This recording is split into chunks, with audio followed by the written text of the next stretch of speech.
भगवान शंकर की शिव पुराण में लिखा है कि ये जो भाग है जहाँ शिवलिंग रखा है, ये जलाधारी, ये जो भाग है ये पार्वती जी का हस्त कमल, ये शिव पुराण, ठीक है।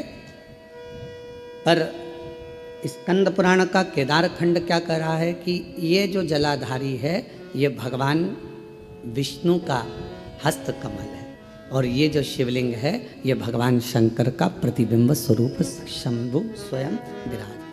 अब दोनों देखिएगा जरा, जो दुनिया के लोग कहते हैं कि हम नारायण वाले, हम शिव को नहीं मानते, कोई कहता है हम शंकर का भजन नहीं करते, उनको एक बार स्कंद पुराण पढ़ना चाहिए। वेद व्यास जी लिख रहे हैं स्कंद पुराण में कि जो ये जलाधारी है ये भगवान नारायण स्वयं है, और ये जो शिवलिंग है वो शंकर भगवान स्वयं है, ये स्कंद पुराण कह रहा है। और इस शिव महापुराण में, स्कंद पुराण में जब हम अध्ययन करें, पढ़ें उसको, आज हम प्रयास करेंगे कि आप लोगों को वो चीज़ एक एक पढ़ने को मिले लाइन से कि क्या क्या चीज़ स्कंद पुराण के अंतर्गत लिखी है। पूरी जिंदगी हम केवल ब्रह्म ही जिए, भटक रहे हैं। हम लोगों को दुनिया के आज के ज़माने में सनातनियों को सनातन धर्म के माध्यम से तोड़ने का प्रयास पूर्व में भी किया गया था और आज भी किया जाता है। पहले भी देवताओं में हमें तोड़ दिया गया, इनने कहा हम राम वाले, उनने कहा हम कृष्ण वाले, उनने कहा हम शिव वाले, उनने कहा हम भवानी वाले, उनने कहा हम दत्त वाले, उन्होंने कहा हम ये वाले, तोड़ दिया। इतने पंथ बन गए, इतने पंथ बन गए कि अब लोग सोचते हैं कि तुम कौन वाले, इतने पंथ। तब तक सनातन धर्म पंथों में बटेगा, फिर कोई आएगा फिर वो नया पंथ बना जाएगा, फिर कोई आएगा फिर वो नया पंथ बना जाएगा, और धीरे धीरे धीरे धीरे हम बढ़ते चले जाएंगे। और बढ़ते गए तो वो कहते हैं ना, उत्तर प्रदेश के माननीय मुख्यमंत्री जी योगी जी ने अपनी वाणी में कहा है, बटोगे तो कटोगे। उन्होंने अपनी भाषा में वही शब्द कहा कि हम अगर बट रहे हैं, हम अगर विभाजित हो रहे हैं, हम बट रहे हैं तो फिर हमको तकलीफ होगी, हम बटे ना। और यदि हम बट रहे हैं तो हमारा जीवन हम व्यर्थ गवा रहे हैं, यदि हम बट रहे हैं तो, यदि हम बट रहे हैं, हम अपने जीवन को गंवा रहे हैं यदि हम व्यर्थ बट रहे हैं तो। और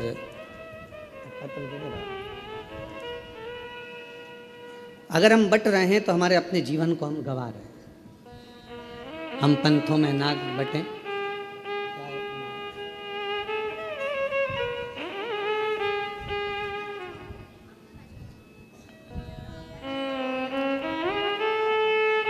जलगांव के आमदार जी राजू मामा जी यहाँ पधारे हैं, मैं आमंत्रित करता हूँ आप पधारें।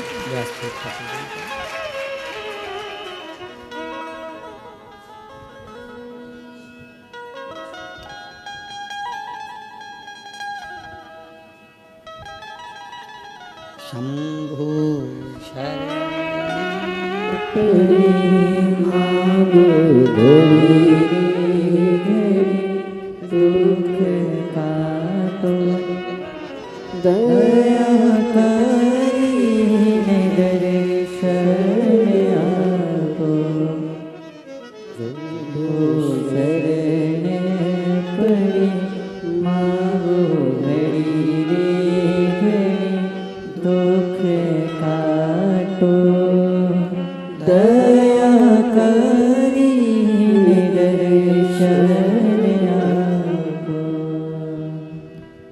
महापुराण स्कंद पुराण ये वर्णन कर रही है कि हमारा सनातन धर्म ना बटे,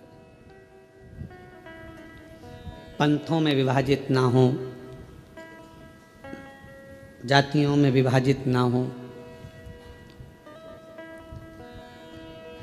वेद व्यास जी ने जितनी जितनी पुराणों की रचना करी, उतनी सारी पुराणों में एक ही बात कही कि आप एकजुट रहे, एकजुट रहे।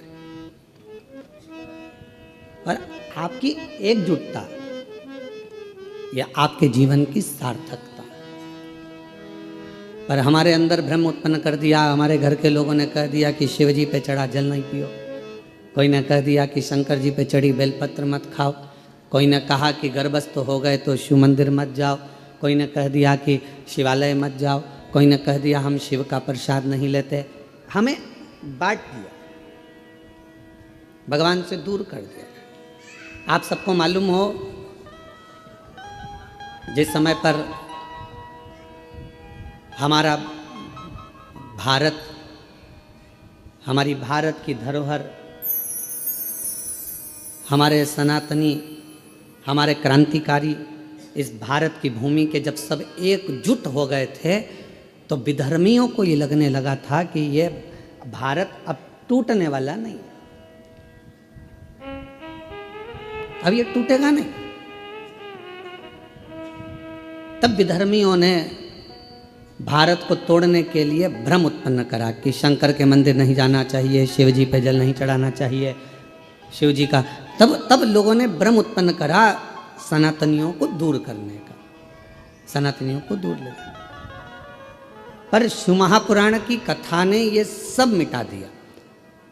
शिव महापुराण की कथा ने केवल एक काम करा कि आप अपने घर के नज़दीक में जो शिवालय है, शंकर के मंदिर हैं, वहाँ जाओ, एक लोटा जल चढ़ाओ और अपने दुख को दूर भगाओ। अपना परिश्रम, अपनी मेहनत, अपना संघर्ष,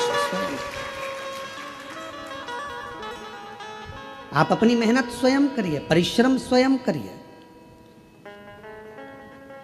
शिव महापुराण की कथा ने कभी ये नहीं कहा कि आप अपने परिश्रम से दूर हो जाओ या अपनी तकलीफों को आपको नहीं झेलना है। आपको झेलना पड़ेगा, आपको परिश्रम करना पड़ेगा, मेहनत करना पड़ेगा, और आपकी मेहनत ही एक दिन आपको रंग लाएगी और उन्नति की सीढ़ी तक लेकर जाएगी। आज हम परिश्रम से वंचित हैं। जब हमारा बचपन रहता है तो हमको जो प्यार मिलता है, प्रेम मिलता है, वो फ्री में मिलता है। बोलो सही है कि गलत है? अरे जम के तो बोलो सही है। बचपन में प्यार खरीदना पड़ता है क्या? प्रेम खरीदना पड़ता है? बचपन में कोई भी छोटा सा बच्चा है, इधर बाजू में जाएगा, उधर बाजू में जाएगा, सब उससे प्रेम करेंगे, गले से लगाएंगे, हृदय से लगाएंगे, गोदी में लेंगे। प्रेम, प्यार बचपन में फ्री में मिलता है। जवानी में प्यार, प्रेम फ्री में नहीं मिलता, कमाना पड़ता है। धन बढ़ाओगे तब प्रेम बढ़ेगा, वैभव बढ़ाओगे तो लोग पूछेंगे, संभालेंगे, ध्यान देंगे।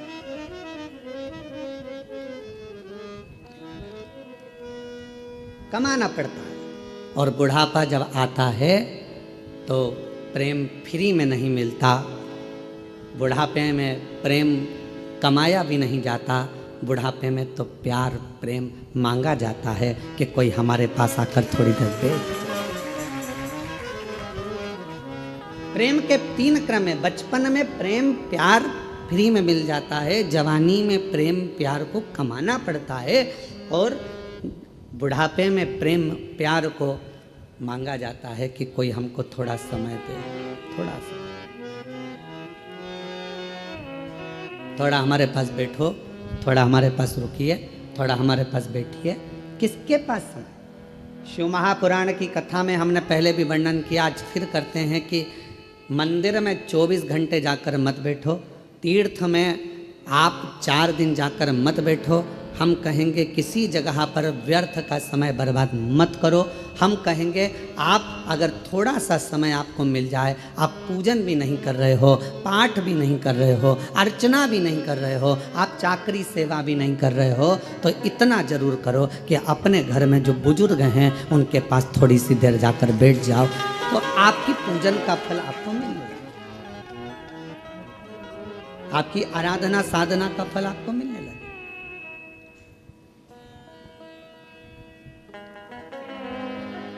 आज सबसे ज़्यादा कमी पड़ रही है प्रेम की, स्नेह की, समर्पण की। आज परिवार टूट रहे हैं।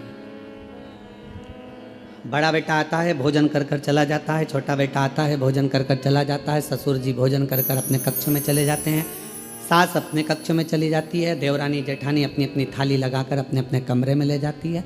मन होता है तो एक साथ बैठकर खाती हैं, नहीं तो अपना अपना कमरा। और एक साथ बैठकर खाती भी हैं तो उतनी देर में टांट इतने कस देती हैं कि भोजन भी नहीं भाता है। कहाँ गया प्रेम?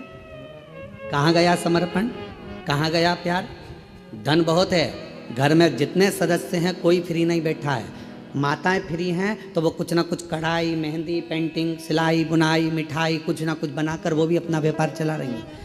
पुरुष हैं तो वो भी कमा रहे हैं, कोई ऑनलाइन कमा रहा है, कोई कुछ कमा रहा है। हर व्यक्ति अपना अपना काम कर रहा है, कमाने में लगा है, संपदा बढ़ाने में लगा है। संपदा तो बढ़ रही है, कमाई तो बढ़ रही है, पैसा तो बढ़ रहा है, पर एक चीज़ घट रही है, वो घर का प्रेम, घर का प्यार, घर की वात्सल्यता, घर की करुणा और घर की एकजुटता वो घटती चली जा रही है। वो प्रेम घट रहा है, वो वात्सल्यता घट रही है, वो स्नेह घट रहा है।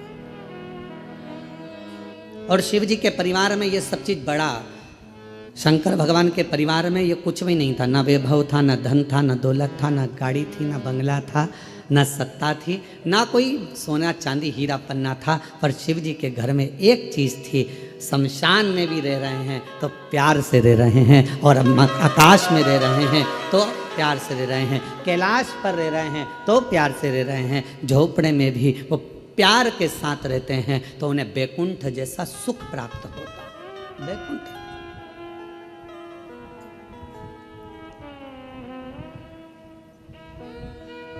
आप सबको कभी विष्णु पुराण किसी ने पढ़ी आप में से?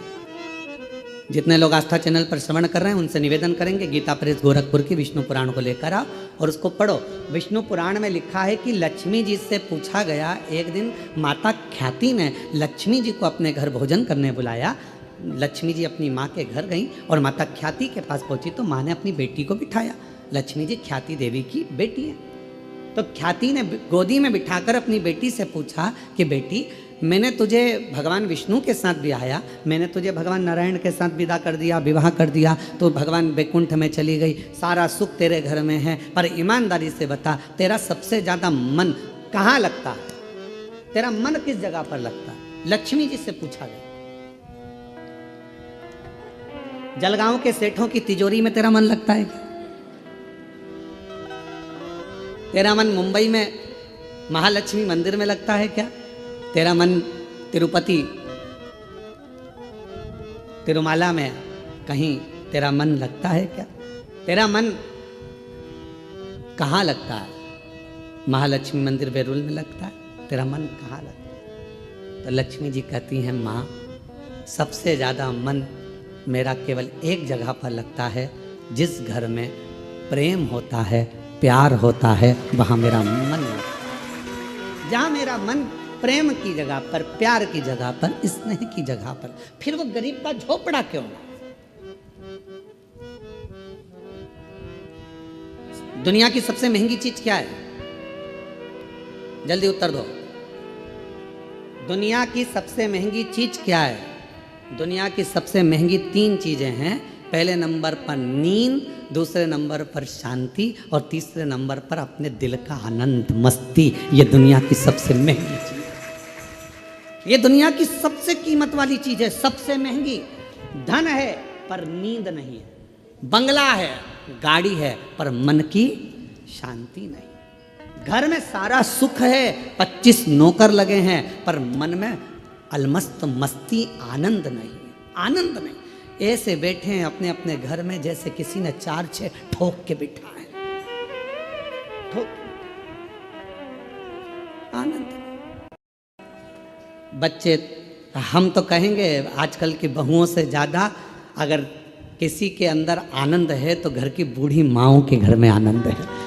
तो माँओं को देखना, छोटे छोटे बच्चों को दादी दादी करके बच्चे आते हैं, उनके संग मस्ती कर लेती है, आनंद कर लेती है, बोल लेती है, चल लेती है, खुश हो जाती है। और घर की बहुएं आधी से ज़्यादा डिप्रेशन में पड़ी हुई, आधी से ज़्यादा चिंता में पड़ी हुई। सारा काम तुम करोगे, तुम्हारे पास एक रत्ती की फुर्सत नहीं है, मेरे पास बैठने का समय नहीं है, और मालूम पड़े वो सारा दुकान का धंधा पानी छोड़कर तेरे पास बैठ जाए तो भी चैन नहीं है। दुकान कब जाओगे? अब तूने तो कहा था कि तुम्हारे पास टाइम नहीं है, तो मैंने सोचा कि 2 दिन की छुट्टी मार दूं, और अब कह रही है कि दुकान कब जाओगे? 2-4 दिन की छुट्टी लेकर वो तुमको घुमाने गोवा भी ले गया, वहां भी सुकून नहीं, वहां भी शांति। फिर घुमाने के लिए तुमको कहीं और ले गया, जगन्नाथपुरी ले गया, वहां भी सुकून नहीं। उसने बस इतना कहा, जल्दी नहा ले, जल्दी स्नान कर ले, जल्दी से दर्शन कर लेंगे, सब काम जल्दी करना था, तो मुझे लेके क्यों आए? वहां भी तबेले जैसा मुंह हो गया। भगवान कहाँ सुकून? कहाँ शांति, कहाँ प्रेम। लक्ष्मी जी से माँ ख्याति देवी ने पूछा कि तेरे को सबसे ज़्यादा सुकून, सबसे ज़्यादा आनंद, सबसे ज़्यादा अच्छा कहाँ लगता है? तो माँ, जहाँ पर प्रेम होता है, जहाँ प्यार होता है, लक्ष्मी कहती है फिर वो गरीब का झोपड़ा क्यों ना हो, मुझे वो महल लगता है, मुझे वो बेहद लगता है। और दुनिया की सबसे महंगी, जो कीमत से नहीं मिल सकती, पैसा खर्च करने से नहीं मिल सकती, दुनिया की 3 चीज़ें सबसे ज़्यादा महंगी हैं। आप भी मेरे साथ पूरे आस्था चैनल के साथ बोलें। पहले नंबर पर नींद, दूसरे नंबर पर शांति, और तीसरे नंबर अपने मन का आनंद, सुकून, उत्सव, मन की खुशियाँ। आप में से कई माताएं जितनी कथा श्रवण कर रही हैं, जितने पुरुष कथा श्रवण कर रहे हैं, मेरी जीजियां जितनी सुन रही, मेरे जीजा जितने सुन रहे हैं, बेटियां जितनी सुन रही, जितने बेटे सुन रहे हैं, तुम्हारी अलमारी कपड़ों से भरी पड़ी हुई है। तुम्हारी अलमारी में एक से बढ़कर एक रुपट्टे रखें, तुम्हारी अलमारी में एक से बढ़कर एक कपड़े रखें, तुम्हारी अलमारी में एक से बढ़कर एक जेवर रखा है, तुम्हारी अलमारी में एक से बढ़कर एक आभूषण रखें। ये नहीं कि हम ये नहीं कह रहे कि सोना का पहनो कि चांदी का पहनो, हम तो ये कह रहे हैं तुम्हारे पास में आर्टिफिशियल भी ढेर सारा रखा हुआ है। पति कुछ ना कुछ लेकर आता है, दे जाता है, तुम्हारे पास एक से बढ़कर एक वस्त्र रखें, पर ना जाने तुम्हारी सोच कैसी हो गई है कि अगर कहीं जाना भी है ना तो 50 बार मन में आलसी आ जाती, क्या करूंगी जाकर, क्या करना, तुम चले जाओ ना, रिश्तेदार के यहाँ, नातेदार के यहाँ। पहले उमंग होती थी, खुशियाँ होती थी, रिश्तेदार के यहाँ कार्यक्रम आया, जाऊंगी, अच्छे कपड़े पहनूंगी, 4 जोर कपड़े लेकर जाती थी, एक से बढ़कर एक ज्वेलरी लेकर जाती थी, तैयार होती थी, श्रृंगार करती थी, अपने आप को सजाती थी। और जिस व्यक्ति ने अपने आप को सजाना प्रारंभ कर दिया, उस व्यक्ति ने परमात्मा को सजाना प्रारंभ कर दिया। आज आप अपने आप को संभाल नहीं पा रहे हो, आप अपने आप को सजा नहीं पा रहे हो, आप अपने आप का श्रृंगार नहीं कर पा रहे हो। पुरुष हैं, बस सवेरे जाना है, पैंट शर्ट पहनना है, जूते मोजे पहनना है और निकल के चले जाना है। रुमाल कैसा रखा है, जो है ठीक है, बाद में धो लेंगे। कॉलर पूरी काली हो रही है, बाद में साफ कर लेंगे। जो है बस जैसा चल रहा है चलना है। तुम्हारे भीतर के उमंग उत्सव उत्पन्न करो। अच्छे अच्छे वस्त्र हैं, किसके लिए कमा रहे हो? बेटा एप्पल का मोबाइल चलाए और तुम कीपैड लेकर घूमते आओ तो क्या मतलब की जिंदगी तुम्हारी? एक दिन बूढ़े हो जाओगे, सब धरा की धरा रह जाएगा। अपने भीतर के आनंद को, अपने भीतर की मस्ती को, अपने भीतर की शांति को और अपने भीतर की नींद को कभी जाने मत दो। अपने आप को ऐसा समझो कि अभी तो मैं मात्र 25 वर्ष का हूं और मेरी नूतन जिंदगी चल रही है, मेरी नूतन जिंदगी चल रही। हम कैसे जी रहे हैं? कैसे? उठे, गए, ऑफिस से थके हुए आए, दुकान पे से अल्लाह रोटी लगा दे, भोजन पत्नी ने थाली रख दी, वही रोटी, वही दाल, वही चावल, एक आध सब्जी, कभी डिजाइन चेंज हो जाता है, कभी हो जाता है, बस वो और वही खाया पिया और अपना मोबाइल उठाया, अपने कमरे में चले गए। पत्नी काम करी, अपने कमरे में मोबाइल चलाया, पत्नी आई क्योंकि उसके सामने मोबाइल चलाएगा और एक आध किसी पर कमेंट्स हो गया। हमने पहले कथा में कहा था, इस मोबाइल ने बहुत कुछ छुड़ा दिया। पहले लोग टॉर्च लेकर चलते थे, मोबाइल आया तो टॉर्च खत्म हो गई। बोलो हुई कि नहीं हुई? आजकल मोबाइल में टॉर्च है। पहले लेकर छोटा सा रेडियो लेकर चलते थे, मोबाइल आया, रेडियो खत्म हो गया। पहले लोग कैमरा लेकर चलते थे फोटो खींचने के लिए, मोबाइल आया, कैमरा खत्म। पहले लोग पंचांग लेकर चलते थे मुहूर्त देखने के लिए, मोबाइल आया, पंचांग खत्म। मोबाइल आया, टार्च खत्म। मोबाइल आया, रेडियो खत्म। मोबाइल आया, सीडी खत्म। मोबाइल आया, टॉकीज खत्म। और मोबाइल तुम्हारी पत्नी के हाथ में आया तो तुम खत्म।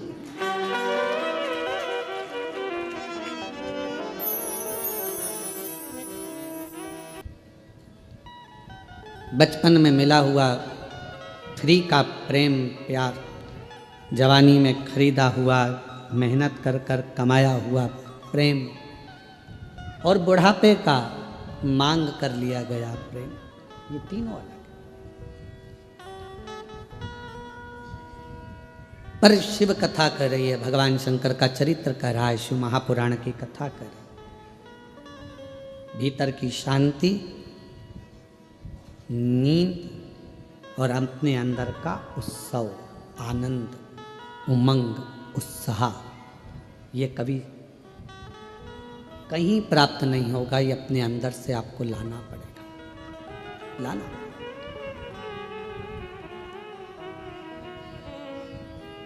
कई मेरी जीजियों को बड़ा प्रेम रहता है, स्नेह रहता है, शौक रहता है, तैयार होने का भी, श्रृंगार करने का भी। कई कई बच्चों को, लड़के हैं उनको, कई बेटों को, कई मेरे जीजा उनको बड़ा रहता है कि अच्छे वस्त्र पहनना, अच्छे से रहना। ये आप यदि अपना श्रृंगार करना सीख गए हो तो तुम परमात्मा का भी श्रृंगार करना सीख।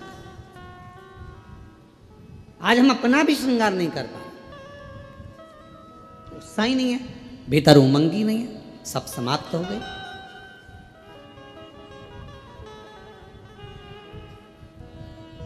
कितना सुंदर कहा है। एक व्यक्ति ने पूछा कि क्यों गुरुजी, क्या भगवान के मंदिर जाना है तो कोई वस्त्र बदल कर जाना पड़ता है? परमात्मा के मंदिर जाने के लिए बाहर का जो वस्त्र है ये बदले ना बदले, परशु महापुराण की कथा कहती है अपने भीतर के अहंकार को त्याग कर, अपने भीतर की तृष्णा को त्याग कर, तब परमात्मा के नजदीक। हम बदल ही नहीं पा रहे। ऊपर के कपड़े तो हमने चेंज करे, वस्त्र बदले, पर हम परमात्मा के पास पहुंचकर भी हम श्रेष्ठ नहीं बने। आप सबको मालूम होगा समुद्र के पास कितना पानी है, पानी की कमी है समुद्र के पास, पर समुद्र के पास में पानी की कमी नहीं है, फिर भी समुद्र पानी पीने को तरसता है।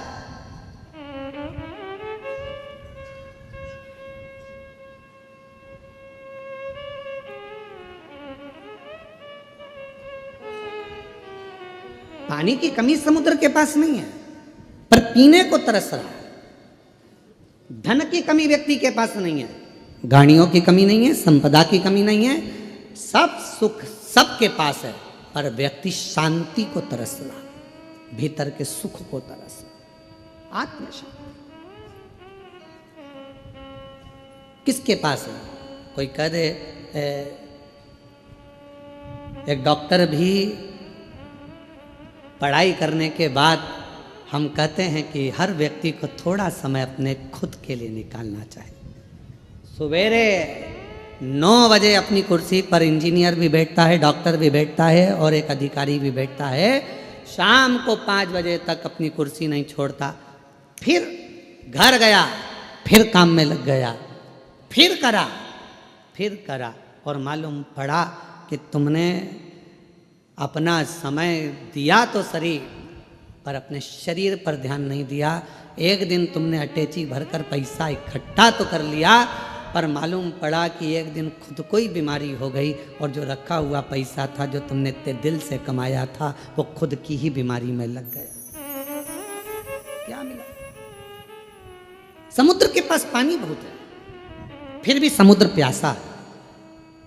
समुद्र के पास जल बहुत है, फिर भी समुद्र को तृप्ति नहीं है। उछलता है, पुकारता है।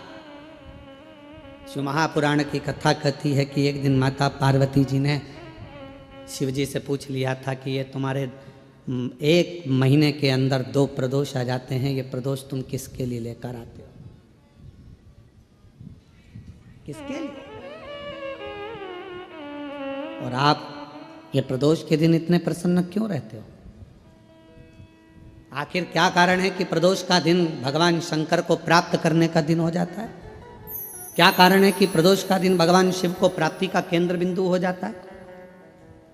क्या कारण है कि प्रदोष के दिन आप इतने आनंद में, इतने उत्साह में रहते हो जैसे समुद्र की लहरें चल रही होती है? आपकी प्रसन्नता का ठिकाना नहीं रहता। एक धर्मपत्नी अपने पति को इतनी उमंगता में, इतनी प्रसन्नता में देखती है तो प्रश्न तो करेगी ना, इतने खुश क्यों हो रहे हो? क्या कारण क्या है? तो पति भी कहेगा आज मेरा बेस्ट फ्रेंड आ रहा है, बहुत अच्छा, हाँ। फिर पति कहेगा आज हम एक हमारे दोस्त से मिले थे, आज हम वहाँ गए थे, इतनी उमंगता, इतना प्रसन्नता, इतनी भीतर की आनंदता। तो भगवान शिव जी से भी पार्वती जी ने पूछा कि तुम्हारे भीतर इतना प्रदोष के दिन इतनी उमंगता रहती है, प्रदोष के दिन इतना उत्साह रहता है, प्रदोष के दिन तुम्हारे अंदर इतना आनंद रहता है, आखिर क्यों? भगवान शंकर कहते हैं वो समुद्र जिसके अंदर जल ही जल भरा पड़ा हुआ है, सारा जल उसके पास है, फिर भी समुद्र मुझे पुकारता है, उछलता है और मुझे पुकारता है। तो समुद्र को देने के बहाने मैं पूरे संसार के लोगों को प्रदोष के दिन प्रदान कर देता हूं। समुद्र को देने के बाद समुद्र को तो मुझे देना है, मैं जल दूंगा समुद्र को, प्यासा है वो। पार्वती जी हंसने लगी, समुद्र और प्यासा, जिसके पास दुनिया का जल भरा पड़ा है, सारा जल उसके पास में सब कुछ है। ये संसार के लोगों के पास भी समुद्र जैसी हालत है, समुद्र के पास सारा जल भरा पड़ा है, तुम्हारे पास में भी सब कुछ है, साड़ी है, कपड़े हैं, एक एक मेरी जीजियों के पास, एक एक मेरे जीजाओं के पास कम से कम 5 से 6 जोड़ चप्पल और जूता भी है।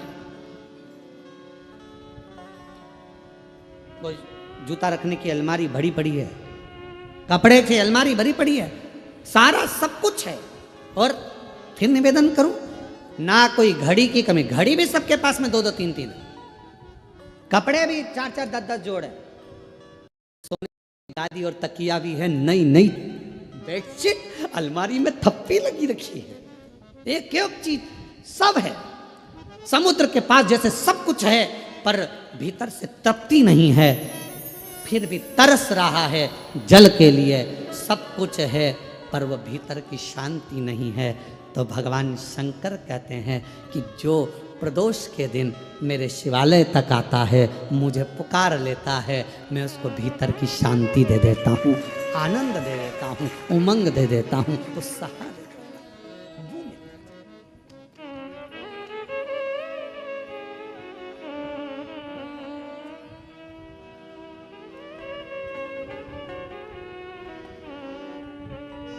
आपका मुलगा मुलगी चांगला है? अरे बोलो तो, मुलगा मुलगी दोनों चांगला है? ठीक है।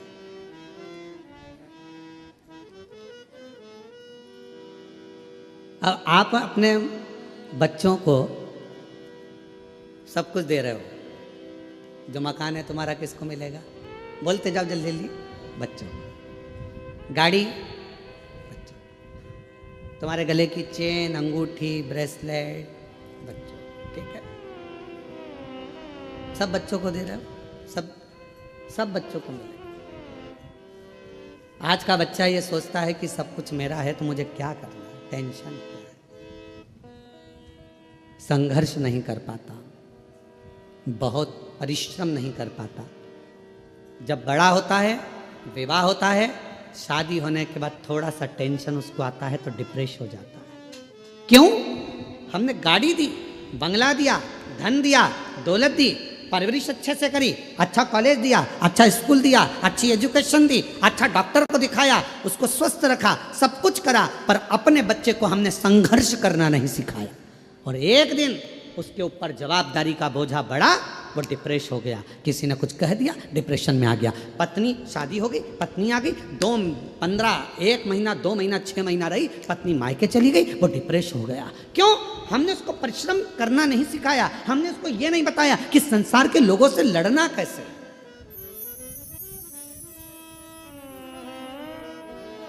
सर्कस किस किसने देखा है? हाथ उठाओ जल्दी से। सबने देखा है? पहले सर्कस में शेर आता था कि नहीं आता था? अरे बोलो तो, आता था ना।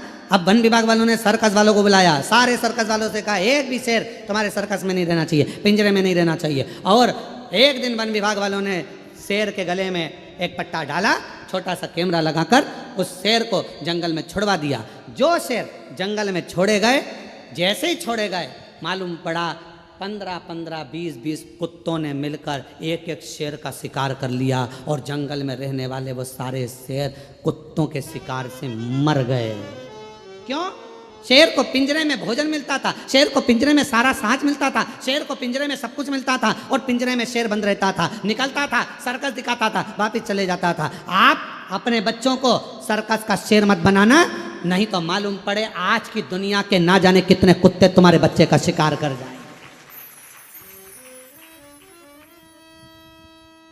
दुनिया के ना जाने कितने बैठे हैं जो तुम्हारे बच्चे का शिकार कर जाएंगे। धन तुमने छोड़ा, गाड़ी तुमने छोड़ी, बंगला तुमने छोड़ा, सारा साज तुमने छोड़ा, मालूम पड़ा धीरे धीरे उन्होंने शेयर मार्केट में लगा दिया, मालूम पड़ा डब्बे में लगा दिया, सब बर्बाद कर कर एक दिन बच्चे को लाकर कंगाल कर कर छोड़ दिया। इसलिए अपने बच्चे को जंगल का शेर बनाना सर्कस का शेर मत बना देना, नहीं तो जिंदगी बर्बाद कर लो। उसको थोड़ा सा विल पावर दो, उसको थोड़ा संघर्ष करने दो, उसको थोड़ी मेहनत करने दो, उसको थोड़ा अध्ययन करने दो, उसको थोड़ा दुकान पर जाने दो, उसको थोड़ा व्यापार करने दो।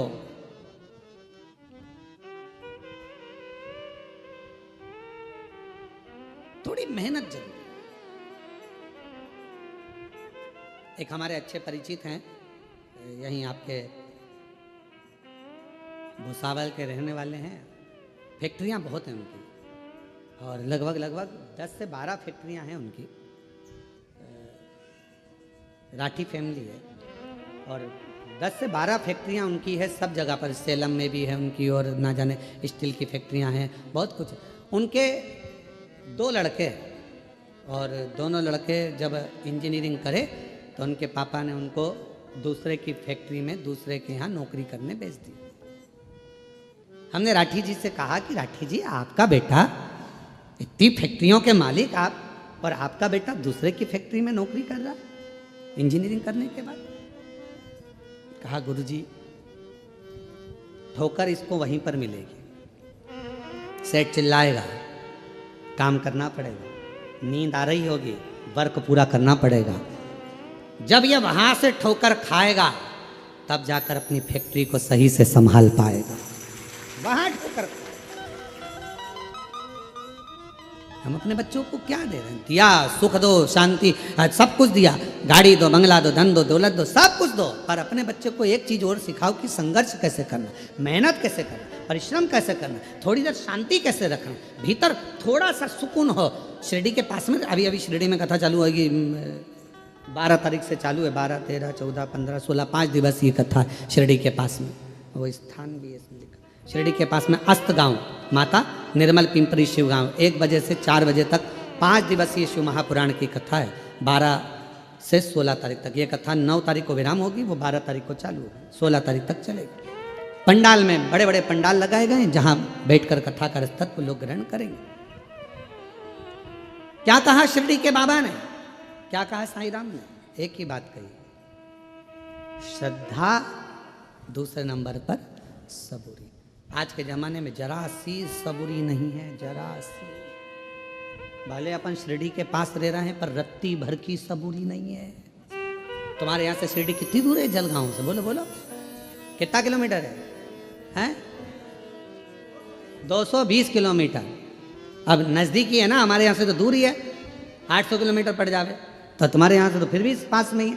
तो इतना नजदीक होने के बाद भी सब्री नहीं है, थोड़ा सब्री होना चाहिए, जरा सी सब्री। बेटा बेटी का ब्याह हुआ, शादी हुई, 6 महीना रहे, झगड़ लिए, लड़ लिए, अलग हो गए, मैं इसका मुंह नहीं देखूं, मैं उसके यहाँ नहीं रहूंगी, तलाक ले लूंगी, मैं नहीं रहूंगी, यहाँ नहीं रहूंगी। मारे थोड़ा सब्र तो रखो। तुमने सोचा कि ये बेकार है तो फिर दूसरी शादी कर लूंगी, मालूम पड़े ये बेहरू था और वो काल बेहरू मिल गया, तो सुकून का थोड़ा नहीं, थोड़ा। एक तो ही आधार सतगुरु, एक तो ही आधार, मिलो ना जब तक जीवन में शांति कहाँ मिल सकती मन में, मिलो ना जब तक तुम जीवन में शांति कहाँ मिल सकती मन में। और ये शांति कहाँ से मिलेगी? आपको कहीं प्राप्त नहीं। और फिर निवेदन करेंगे, आप सबके गुरु होंगे, जितने आस्था चैनल पर सुन रहे हैं, जितने फेसबुक यूट्यूब पर सुन रहे हैं, जितने कथा को श्रवण कर रहे हैं, सारी दुनिया के लोग कथा सुन रहे हैं, लाखों लोग, करोड़ों लोग इस शिव महापुराण की कथा को श्रवण कर रहे हैं।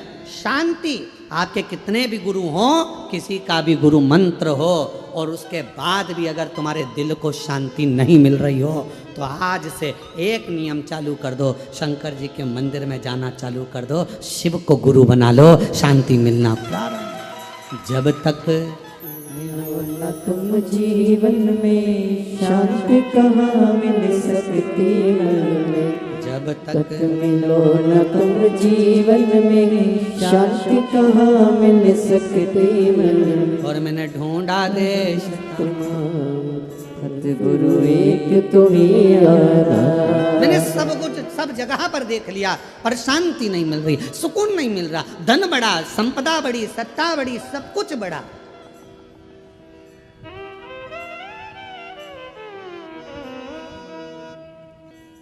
भगवान भी बहुत कृपा कराए अपन सब पर। सारे डिपार्टमेंट भी 2-2 बनाकर भेजे भगवान ने। नेत्र कितने दिए? हाथ, नासिका के छिद्र, कान, पांव, जीवान। भगवान को भी मालूम था एक ही गजब कर जाएगी, पूरे जलगांव में आग लगा जाएगी, एक ही काफी। उसने जीवान एक दी और उसको भी फाटक से बंद कर कर 32 सैनिक लगाकर, दांत पीछे से बांध कर, ज्यादा मत बोलना, समझदारी से काम लेना। और ये जीवान एक दिन दांतों से बोल दी, ए मेरे 32 भाइयों, तुम्हारे हाथ जोड़ती हूँ, तुम मुझे काट मत देना, बहुत कोमल हूँ मैं, सीधी हूँ मैं। 32 दांतों ने कहा, बहन हम तेरा ध्यान रखेंगे पर तू हमारा ध्यान रखना, किसी से आड़ी टेढ़ी मत किया ना, नहीं तो एक ही में 32 निपट जाए, किसी काम की ही नहीं रहेगी। और एक बार सोफा सेट गया तो फिर वो सोफा सेट, दूसरी बार सागौन का सोफा सेट गया तो फिर तो वो प्लाई का ही बनना है, किसी काम का तो।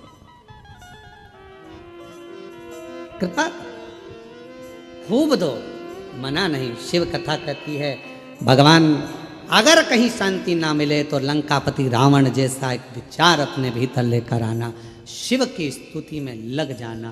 पर रावण से सब कुछ सीखो, शिव आराधना सीखो, साधना सीखो, भजन सीखो, कीर्तन सीखो, एकाग्रता सीखो, पर रावण से एक चीज और सीखना कि अहंकार रावण जैसा अपने भीतर मत रखो। कितना अहंकार भर गया था रावण के अंदर।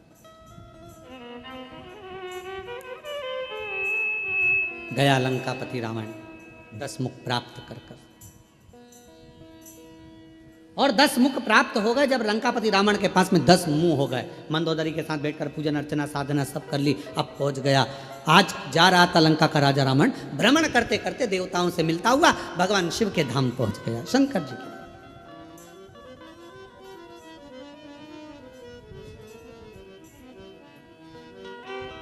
और भगवान देवादिदेव महादेव के धाम पर जब पहुंचा,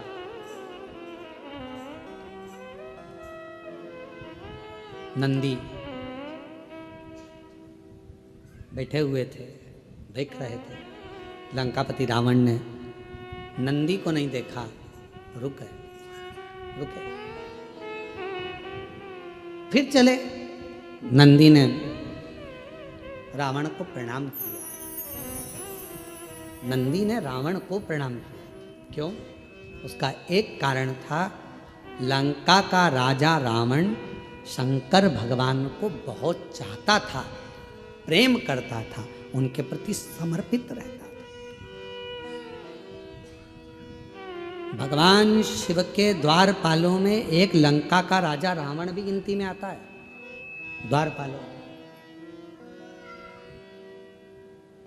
प्रणाम किया नंदी ने। रावण ने पूछा, तुम कौन हो? नंदी ने कहा कि मैं शिव जी का गण नंदी, शिवगण नंदी। चेहरा देखा है तुम्हारा?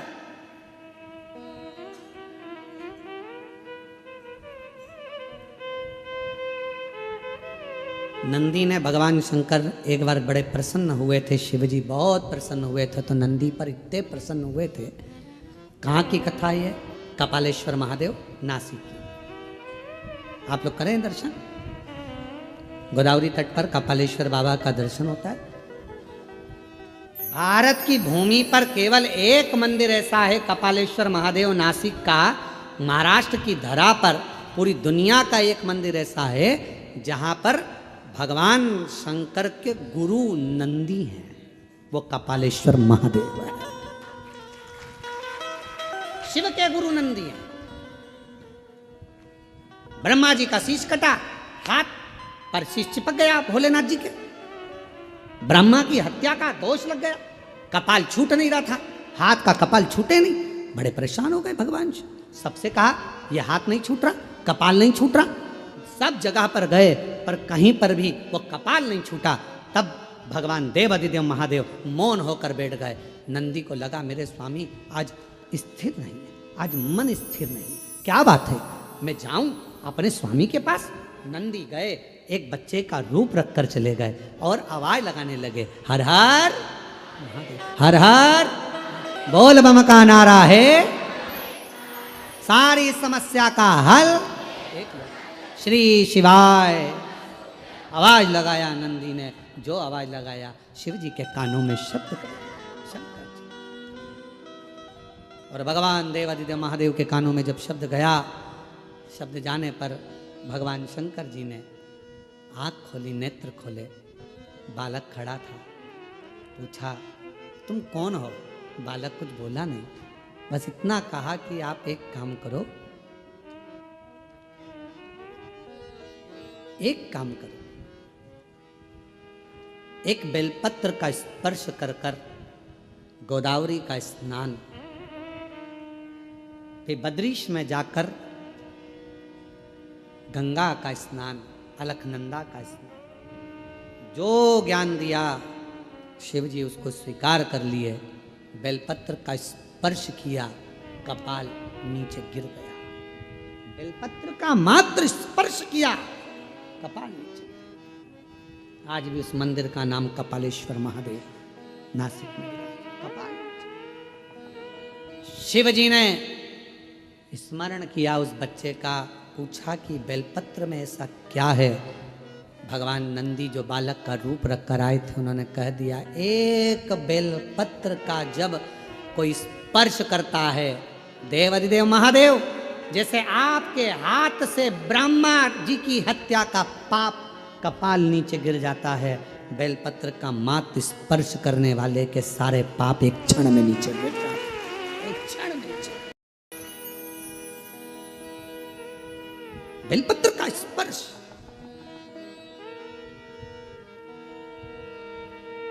हम आप लोगों से कहें, जितने आस्था चैनल पर कथा सुन रहे हैं, फेसबुक यूट्यूब पर कथा श्रवण करें, आप सबसे विनय निवेदन करेंगे, आज प्रदोष के दिन आपसे निवेदन करें, प्रयास करिए, शरीर में कोई भारी से भारी रोग हो जाए, कोई बहुत बड़ा रोग हो जाए, बहुत, डॉक्टर कह दें कि यह रोग का कोई अंत नहीं है, कोई अंत नहीं, शरीर के नसें ब्लॉक हो गई, नस नहीं चल रही है, रोग ग्रसित हो गए। ये अभी शरद पूर्णिमा रही है, रात्रि के समय पर चंद्र जब प्रकट हो जाए, चंद्रमौलेश्वर महादेव का नाम लेकर 7 बेलपत्र भगवान शंकर के शिवलिंग पर, इस डंडी की जो दिशा है, डंडी की दिशा 7 अलग अलग जगह पर, कभी इधर चढ़ा दो, कभी इधर चढ़ा दो, कभी इधर, 7 दिशा पर बेलपत्र को समर्पित एक ही स्थान पर करो, दिशा अलग अलग कर दो, चंद्रमौलेश्वर का स्मरण कर कर थोड़ा सा दूध हाथ की उंगली में लगाकर शिवलिंग का स्पर्श करो और थोड़ा सा जल शंकर को समर्पित कर कर 7 बेलपत्र उठाकर लिया। 7 दिन तक लगातार एक बेलपत्र सुबह के समय पर रोज खाना प्रारंभ करो। कितनी भी नसें ब्लॉक हो, चाहे शरीर में कितना भी रोग हो, वो धीरे धीरे समाप्त जरूर होगा।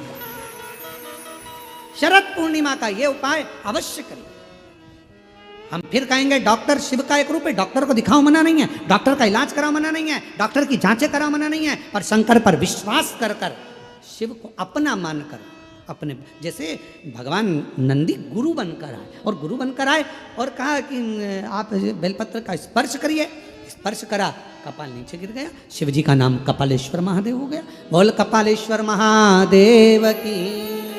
आज भी माँ गोदावरी के तट पर नासिक में भगवान कपालेश्वर महादेव विराजमान,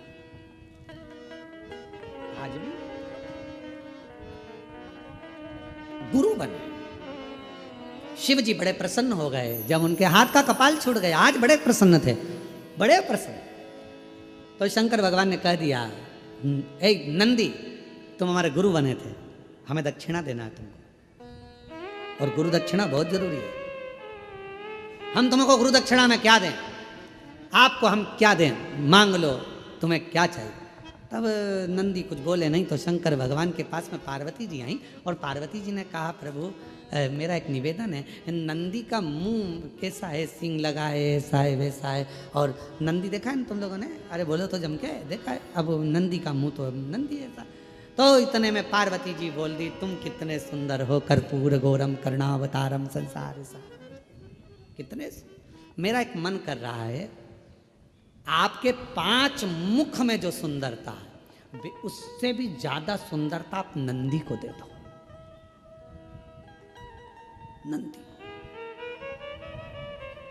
एकदम हैंडसम, स्मार्ट, नेचुरल ब्यूटी आप नंदी को कर दो, सुंदर बना दो, बहुत सुंदर। बस भगवान शंकर उसी समय पर नंदी को वर देने वाले थे।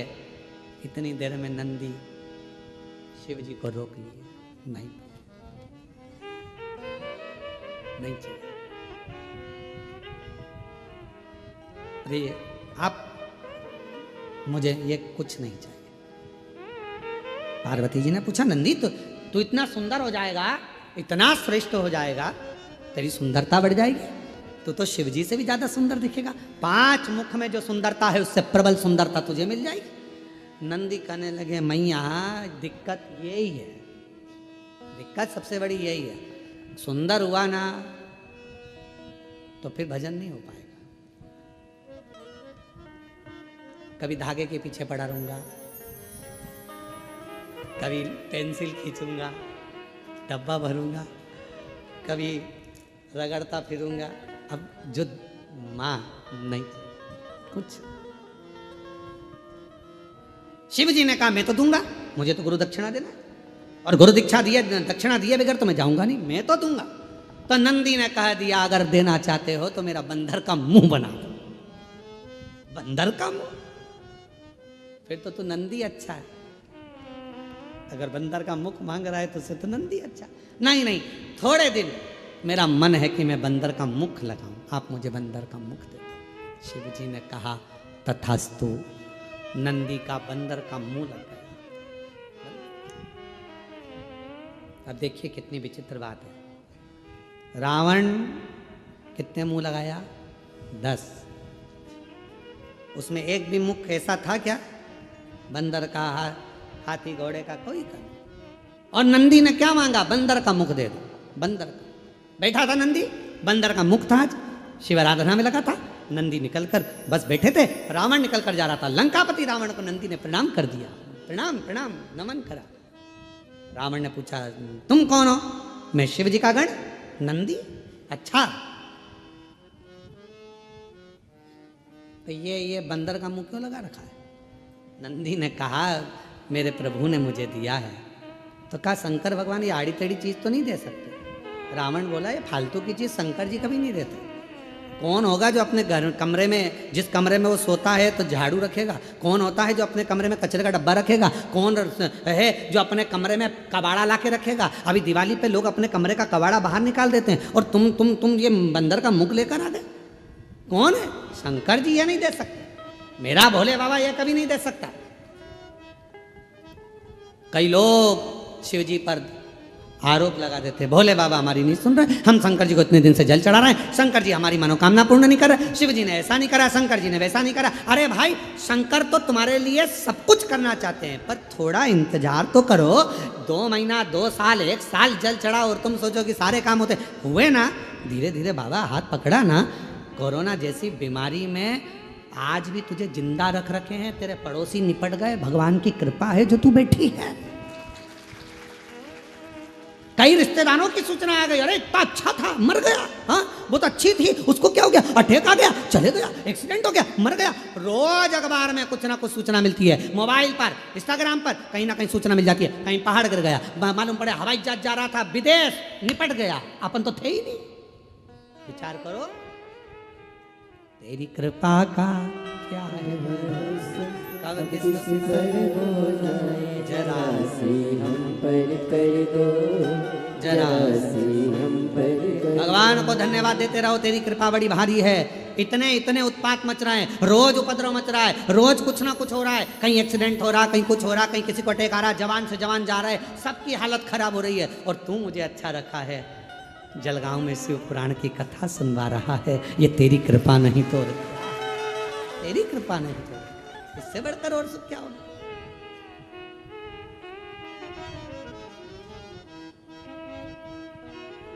और ये उसी की उदारता, उसी की करुणा, उसी की दया, ये उसी को। महाराज क्यों विचार कर? शिव तत्व कर रहा है, भगवान शंकर का चरित्र कर रहा है, शिव महापुराण वर्णन कर रही है, भगवान शंकर का चरित्र कर रहा है, नंदी कह रहे हैं, भगवान लंकापति रावण नंदी से कह रहे हैं कि मेरा शंकर भगवान ये चीज नहीं दे सकता, मुझे विश्वास। और बोलो ईमानदारी से, शिव जी दे रहे थे क्या ये बंदर का मुंह? नहीं दे। जो शंकर का भगत है ना उसको मालूम है कि शंकर जी क्या दे सकते हैं। कई लोग कह देते हैं शिव जी के मंदिर मत जाना, गर्भवती हो गई नारी, शंकर के मंदिर। नहीं नहीं, हमें मालूम है, हम पुराण पढ़ें, अध्ययन करें, तुम भी पढ़ो कि अगर गर्भवती नारी शिव के मंदिर जाएगी और डॉक्टर ने कह दिया कि बच्चे की धड़कन नहीं है, बच्चा अंदर से विकलांग है, अगर उसने शंकर की आराधना 9 महीने करी है तो बच्चा विकलांग हो ही नहीं सकता। बच्चे का माइंड विकलांग नहीं हो सकता, बुद्धि तीव्र हो।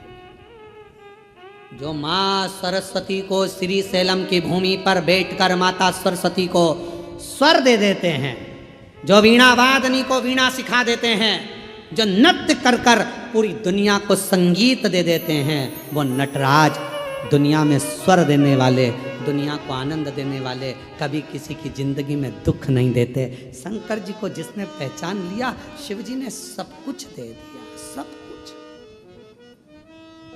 क्या नहीं,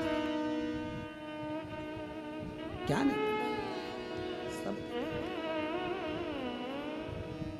बस आप पहचान नहीं पाते उसको, जान नहीं पाते तो कह देते हो भगवान हमारी नहीं सुन रहा।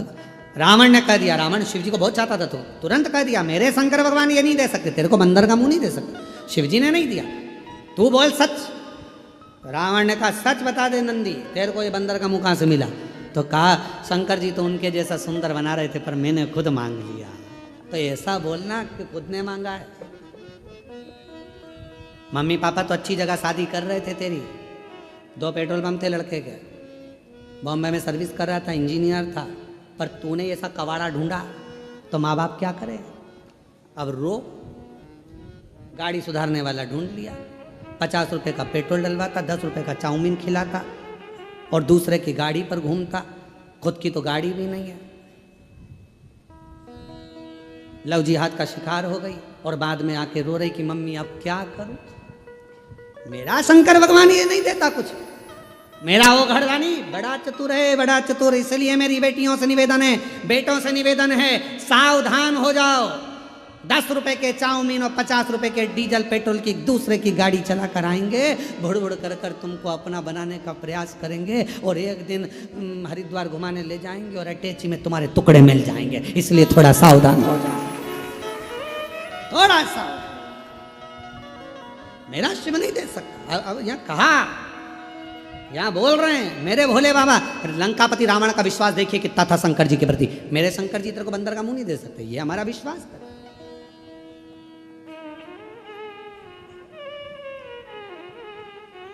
ये हमारा भरोसा करता।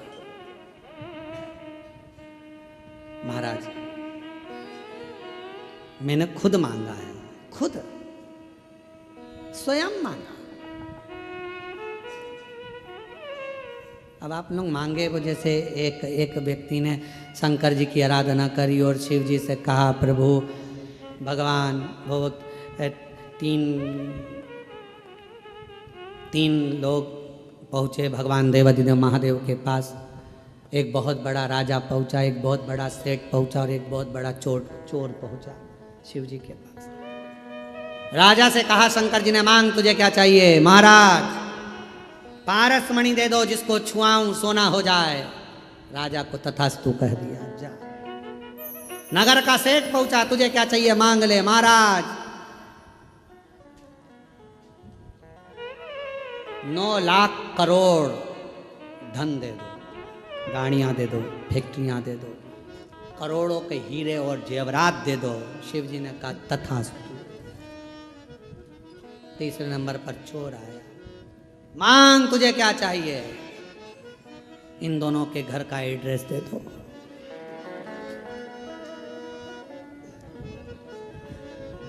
अब वो चाहता तो खुद करोड़ों का धन मांग लेता, और वो दोनों के घर का एड्रेस मांग दिया कि चोरी इन्हीं के घर करूंगा, लेकर आ जाऊंगा। जो इनने कोहिनूर हीरा मांगा, पारस मणि मांगी, वो भी चुरा लाऊंगा, और इसके बाद करोड़ों का धन वो भी चुरा, दोनों का माल अपने घर में ले आऊं। इन दोनों का एड्रेस मुझे दे। हम भी ऐसे शिव जी पर आरोप प्रत्यारोप करते रहते हैं। भगवान ने ऐसा कर दिया, भगवान ने वैसा कर दिया, हे भगवान तूने क्या कर दिया, हे भगवान, हे भगवान। भगवान को दिन रात कोसते, अपनी किस्मत को कोसते ना। शिवपुराण कहती है ना कभी किस्मत को कोसिए, ना परमात्मा को कोसिए, बल्कि अपने आप को ध्यान दीजिए कि मैंने पूर्व में कुछ करा होगा तो आज तकलीफ भोगना पड़ रही है, पर मेरा भोलेनाथ हाथ पकड़कर मुझे तकलीफ से बाहर जरूर निकालेगा। ये अपने और मत बुरे कर्म कर बंदे वरना पछताएगा, भगवान भगवान की आंखों से तू बच नहीं पाएगा, तू बच नहीं पाएगा। अरे ओ अज्ञानी ज्ञानी मत कर करना नादानी, तेरे कर्म का फल भी तू ही पाएगा। जैसा किया तूने तेरे आगे आएगा। मत बुरे बुरे कर्म कर बंदे वरना ना पछताएगा, भगवान की आंखों से तू बच नहीं पाएगा, तू बच नहीं पाएगा। अरे हो अज्ञानी मत कर नादानी, अरे हो ओ अज्ञानी मत कर नादानी। अब स्वयं मांगे हो। लंकापति रावण का शिवजी के प्रति विश्वास कितना पक्का था, उसने कह दिया कि ये मेरे शंकर भगवान ने नहीं दिया, ये नहीं दिया। मेरी जीजियों, मेरे जीजाओं, बेटियों, बेटाओं, मेरी माताओं, मेरे भाई, मेरे बुजुर्ग माता पिता, स्मरण रखना, शंकर जी के मंदिर में एक लोटा जल चढ़ाकर कभी ये मत कहना कि उसने मेरा बुरा करा तो मेरे भगवान उसका बुरा कर दे। नहीं, इतना टाइम बर्बाद मत करो, फालतू की बात मत करो, अपनी अपनी बात रखो, अपनी बात। बाबा मेरे जितने दुख हैं सब काट देना, भोला सब दुख मेरे दुख काट। एक एक जुगनू, जुगनू देखा है, लाइट जलती है उसमें उड़ता है। एक जुगनू, लाइट वाला कीड़ा जुगनू उड़ रहा था, सांप उसको पकड़ रहा था, जुगनू फिर उड़ा, सांप फिर पकड़ा। तो जुगनू ने सांप से पूछा, भाई ये बता तू मुझे खाएगा, मैं तेरा आहार हूँ क्या? उसने कहा नहीं। तो फिर तू मुझे बार बार झटपट क्यों रहा है, मुझे खाना क्यों चाहता है? मैंने तेरा कुछ बिगाड़ा है? जुगनू बोल रहा है मैंने तेरा कुछ बिगाड़ा? सांप बोला नहीं बिगाड़ा, मैंने तेरा कुछ बुरा करा नहीं करा। तो फिर तू मुझे मारना क्यों चाहता है, तू मुझे खाना क्यों चाहता है? तो सांप बोला कि तेरी ये चमकती हुई लाइट मुझे अच्छी नहीं लग रही। आज के समय में दुनिया के लोग सांप की तरह हो गए हैं। आप जितना चमकोगे लोगों को आपकी चमक पसंद नहीं आएगी, उसको निपटाना चाहिए। इसलिए सावधान रहिए, थोड़ा सावधान हो जाओ, सावधान। भगवान से किसी दूसरे का बुरा मत मांगो, भगवान उसने मेरा ऐसा कर दिया, उसने मेरे साथ ऐसा कर दिया, उसने वैसा कर दिया, तुम बुरा कर देना। ना ना ना ना ना, कुछ नहीं, कुछ। हमने देखा है कई लोग अभी अभी नवरात्रे गए हैं, कई लोग नवरात्रे में जिन जिन के शरीर में देवता देवी आते हैं तो लोग उनके यहाँ जाते हैं, जाकर पूछते हैं कि हमारा दुख कब कटेगा। तो वो देवी देवता कभी ये नहीं बोलते कि तुम्हारा दुख कितने दिन में कटेगा, बोलते तेरे रिश्तेदार ने करा है, तेरे रिश्तेदार ने करा है, तेरी जेठानी, तेरी देवरानी, तेरे ही सास वो करके लाई थी, तेरे ऊपर कुछ करा है, तेरे ऊपर कुछ करा। अब इतना अच्छा परिवार था, इतनी अच्छी सास थी, इतनी अच्छी जेठानी देवरानी थे, उसके माइंड में बिठा दिया कि इन्हीं ने कुछ करा है। फिर उसके समझ में आया, मेरी जेठानी मायके गई थी, प्रसाद लाई थी, वो मैंने खाया था, फिर मेरे साथ ऐसा हो गया। पूरी माइंड में फिल्म जमा दी, देवी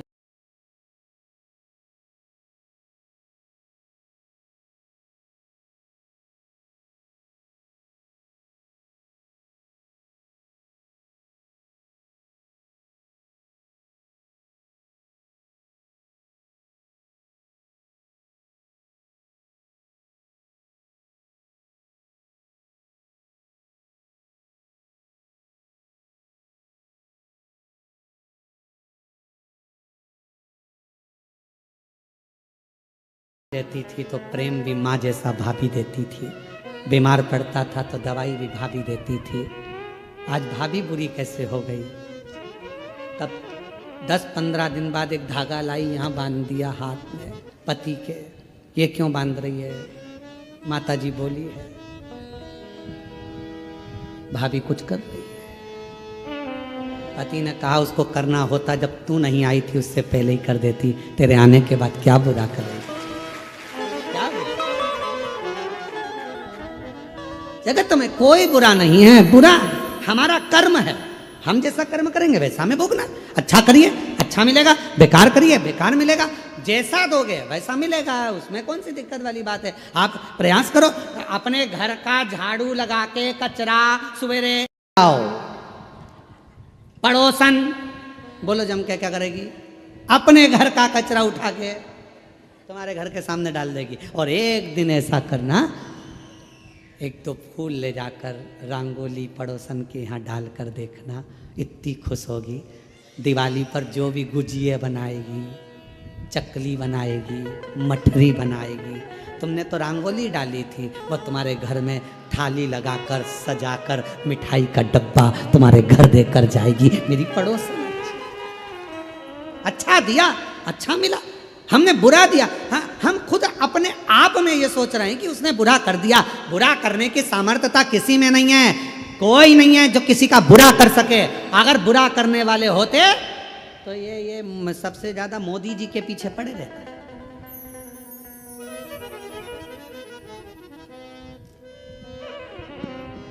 मेहनत करो, परिश्रम करो, आगे बढ़ो। शिव जी को एक लोटा जल चढ़ाओ। अब कोई कहे शंकर जी की आराधना करेंगे, हम आराधना करें, कोई ने कह दिया उसको हवा लग गई, कोई ने कह दिया भूत लग गया, उसका नाम ही भूतेश्वर महादेव है। सारे भूत उससे ही चिपके रहते हैं, तो वो क्या भूत लगने देगा किसी को? ना, ब्रह्म मत लाओ, आडंबर में मत पड़ो, ढोंग प्रपंच में मत पड़ो। सारी समस्या का हल एक लोटा जल। कोई भ्रम नहीं उत्पन्न करना, कोई टेंशन नहीं लेना, कोई चिंता। ए भैया, हमने किसी का बुरा नहीं करा, कोई हमारा बुरा नहीं करेगा। हमें विश्वास है कोई हमारा बुरा नहीं कर सकता, ये हमारा कर्म है। कोई पूर्व का कर्म होगा तो आज होगा। आप लोगों को यहाँ कथा सुनने के लिए मिल रही है, आप सोचिए, विचार करिए। आपने सोचा था क्या कि कथा सुनने को मिल जाएगी? ये कथा तो ऑनलाइन होने वाली थी, सीओर से होने वाली थी, या किसी तीर्थ में होती, पर जलगांव में हो रही है। तो तुम्हारा कहीं ना कहीं तो पूर्व का कोई तुम्हारा अच्छा पुण्य होगा जो तुमको यहाँ ला के बिठा दिया। कौन किसको? और कोई पिछले जन्म के अच्छे कर्म मुझे बाबा तेरा साथ मिला। जहाँ सारी दुनिया झुकती है, जहाँ सारी दुनिया झुकती है, मुझे वो आली दरबार मिला, दरबार मिला। हमारे पूर्व के कोई अच्छे कर्म अच्छी जगह पर ले जाते हैं, मिल गए। रावण का विश्वास था, पक्का था, सोच लिया नहीं मेरे बाबा ये सब नहीं दे सकते, तूने मांगा, तूने करा, तेरा खुद का मांगा हुआ। हाँ, मैंने मांगा। अब रावण ने कितनी बड़ी बात कह दी। रावण ने कहा, रे नंदी, तूने मांगा तो बंदर का मुंह मांगा, कपी का मुंह। मुझे देख, 10 मुख मांगे भगवान शंकर से, 10। मुझे दशानंद कहते हैं। नंदी हंसकर बोला कि 10 मुख का करेगा क्या? क्या करेगा? आफत मोल ले ली तूने 10 मुख लेकर, राइट साइड मुंह करके सो ही नहीं सकेगा, ना लेफ्ट साइड सो पाएगा, करवट ले सकेगा। नंदी रावण के बोला कि सोएगा कैसे? चपटा।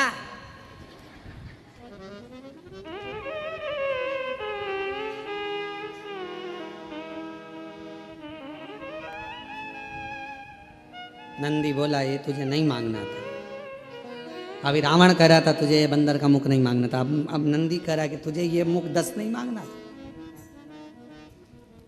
रावण ने एक बात बड़ी सुंदर कही। रावण कहता है, मैंने ये 10 मुख ये नहीं सोचा कि सोऊंगा कैसे, ये 10 मुख मैंने केवल शंकर भगवान की स्तुति करने के लिए, शिव का गुणगान करने के लिए मांगा, शिव का गुणगान।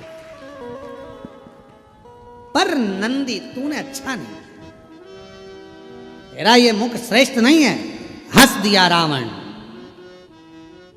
नंदी को क्रोध आ गया और नंदी को क्रोध आया तो नंदी ने कहा, हे लंका के राजा रावण, तुम मुझ पर हंस रहा है? मुझ पर? रावण, मैं तुझे श्राप देता हूं, सुन रावण, बंदर के मुख पर हंसा है, बंदर की सेना ही तेरा पूरी लंका का नाश करेगी और तेरा मृत्यु भी सामने आकर खड़ा है। इसलिए शिव कथा कर रही है, शंकर भगवान का गुणगान कर रहा है, शिव की आराधना, साधना, तप, उपास हमें किस भाव से करना है, शिव से क्या लेना है महाराज। वो कहते सारी उम्र करूं तेरी, सारी उम्र, जितना मेरा जीवन है, जितनी मेरी जिंदगी है, सब तुझे